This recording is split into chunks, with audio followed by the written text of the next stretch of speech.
Oke, sekarang kita lanjutkan ke soal nomor 7. Tentukan banyaknya lingkaran pada pola ke-10, ke-100, ke N pada pola berikut untuk sembarang N adalah bilangan bulat positif ya.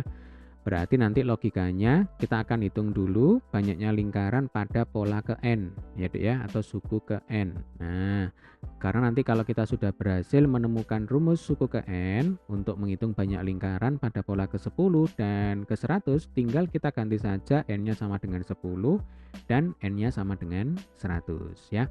Coba kita amati polanya di sini.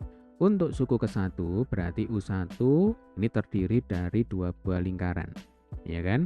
Lalu untuk suku yang kedua, ini terdiri dari 6 lingkaran. 1, 2, 3, 4, 5, 6, ya kan?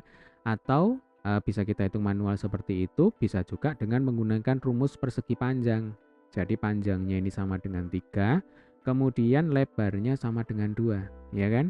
Jadi 3 kali 2 ini sama dengan 6. Sekarang untuk suku yang ketiga, berarti U3. Nah, di sini panjangnya sama dengan 5. 1, 2, 3, 4, 5 ya. Sementara lebarnya ini sama dengan 3. 1, 2, 3. Jadi untuk suku yang ketiga ini terdiri dari 5 kali 3 sama dengan 15 lingkaran ya. Sehingga UN itu nanti rumusnya adalah panjang suku ke N dikalikan lebar suku ke N. Nah, di sini kita bisa mengamati polanya ya. Jadi kalau untuk suku yang pertama, ini kan panjangnya sama dengan 2. Lalu lebarnya sama dengan 1.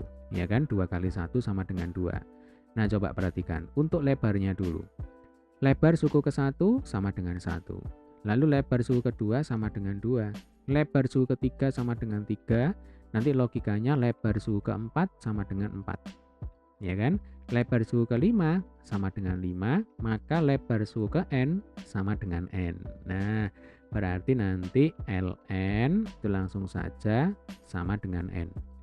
Jelas ya? Sekarang kita akan menentukan rumus Pn. Nah, kita amati lagi polanya. 2, 3, 5, dan seterusnya. Sebenarnya ini membentuk yang namanya pola barisan aritmatika ya Dek ya. Coba saya tuliskan sini. 2, 3, 5. Kita hitung ini selisihnya 2 ke 3, ini selisihnya 1. Lalu 3 ke 5, ini selisihnya 2. Ya, 1, 2. Maka dari sini, dari 5 ke sini itu selisihnya sama dengan 3. Ya, Dek ya. Jadi 5 nanti ditambah 3 itu sama dengan 8. Oke, sampai sini bisa dipahami ya. 1, 2, 3. Dari 1 ke 2, ini selisihnya sama dengan 1. Kemudian dari 2 ke 3, ini selisihnya sama dengan 1. Nah, artinya 2, 3, 5, 8 ini membentuk yang namanya pola barisan aritmatika tingkat 2 ya. Ini adalah tingkat 1, selisihnya masih belum tetap ya, masih berubah dari 1 ke 2, dari 2 ke 3 dan seterusnya. Baru di tingkatan yang kedua, ya ini selisihnya tetap ya. Di sini selisihnya adalah sama dengan 1. Makanya disebut barisan aritmatika tingkat 2. Nah, rumus untuk menentukan suku ke N pada barisan aritmatika tingkat 2 itu adalah mengikuti bentuk polinomial orde 2 ya. Berarti nanti langsung saja Pn ya kan, panjang suku ke N itu sama dengan AN kuadrat ditambah BN ditambah C. Jadi kalau barisan aritmatika tingkat 2 nanti mengikuti bentuk polinomial orde 2. Kalau misalkan nanti barisan aritmatika tingkat 3 ya berarti polinomial orde 3 ya. Jadi kalau orde 2 itu pangkat yang paling besar itu sama dengan 2 ya. Nah, sekarang tugas kita adalah menghitung nilai A, kemudian B dan C. Nah, ini langsung saja. Untuk A itu kita dapatkan dari sini. Ya, 1 ini ternyata sama dengan 2A. Kemudian 1 di sini itu sama dengan 3A ditambah B. Nah, jadi kalau A-nya sudah ketemu dari sini, nanti B-nya bisa kita hitung dari sini. Lalu untuk C-nya bisa kita hitung dari sini. Nah, ternyata 2 itu sama dengan A ditambah B ditambah C. Nah, ini harus dihafalkan. Ya, Dek ya. Oke, langsung aja kita hitung ya, satu persatu. Dari persamaan yang pertama berarti 2A sama dengan 1. Maka A sama dengan 1/2. ya kan? Kita masukkan ke persamaan yang kedua. Jadi 3 kalikan 1/2, ya kan? A-nya setengah ditambah B sama dengan 1. Maka B-nya sama dengan 1 dikurangi 3/2. 3/2 itu adalah 1/2. 1 dikurangi 1/2 sama dengan min setengah. Nah, sekarang kita hitung yang C dari persamaan yang ketiga. Ya, langsung ya. A-nya sama dengan setengah, kemudian B-nya sama dengan min setengah, ditambah C sama dengan 2 ya. Berarti C-nya ya sama dengan 2, karena setengah dikurang setengah kan sama dengan 0. Maka rumus PN adalah setengah, ya A-nya setengah ya, kali N kuadrat dikurangi setengah kali N, ya kan, B-nya sama dengan min setengah ya B-nya, kemudian ditambah 2 karena C-nya sama dengan 2. Nah, ini PN-nya seperti ini rumusnya. Berarti nanti rumus untuk mencari suku ke N, ya, banyaknya lingkaran pada suku ke N, tinggal kita masukkan ke sini PN kali LN, ya, atau dibalik LN kali PN, kan sama aja, ya kan? LN-nya itu sama dengan N, kemudian PN-nya sama dengan setengah N kuadrat dikurangi setengah N ya. Nah, ini dikurangi setengah N ditambah 2. Oke, tinggal kita kalikan masuk saja. Berarti setengah N pangkat 3, ya kan?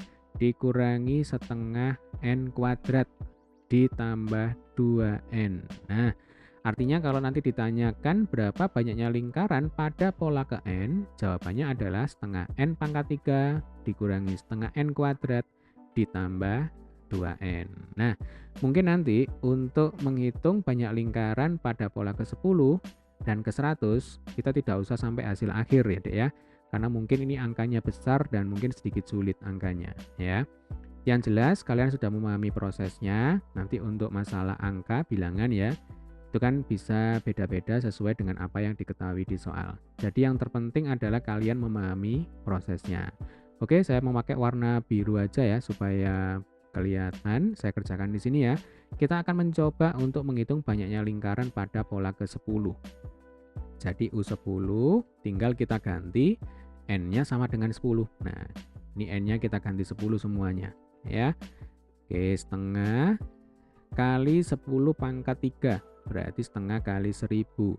Lalu kita kurangi dengan setengah N kuadrat ya. N-nya sama dengan 10 dikuadrat berarti 100.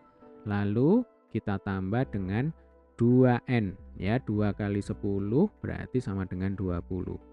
Setengah kali 1000 sama dengan 500 ya kan.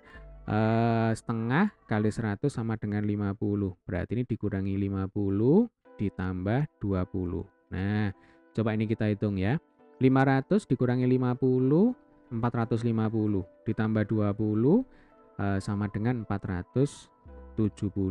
Nah, artinya banyak lingkaran pada pola ke-10 itu ada 470 buah lingkaran.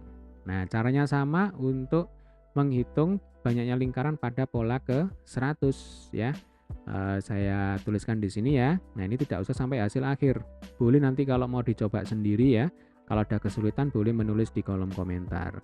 Jadi pada suku ke-100, nah maka nanti N-nya kita ganti 100.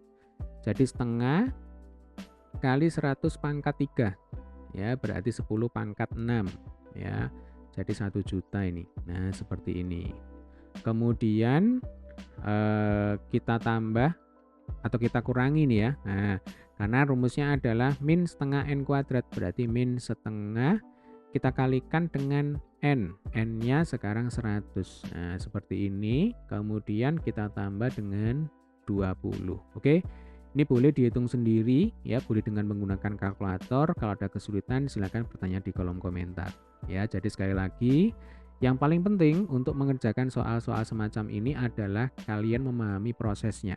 Ya, selama prosesnya kalian pahami dengan baik, nah mestinya nanti soal apapun kalian pasti juga bisa mengerjakan dengan relatif lebih mudah.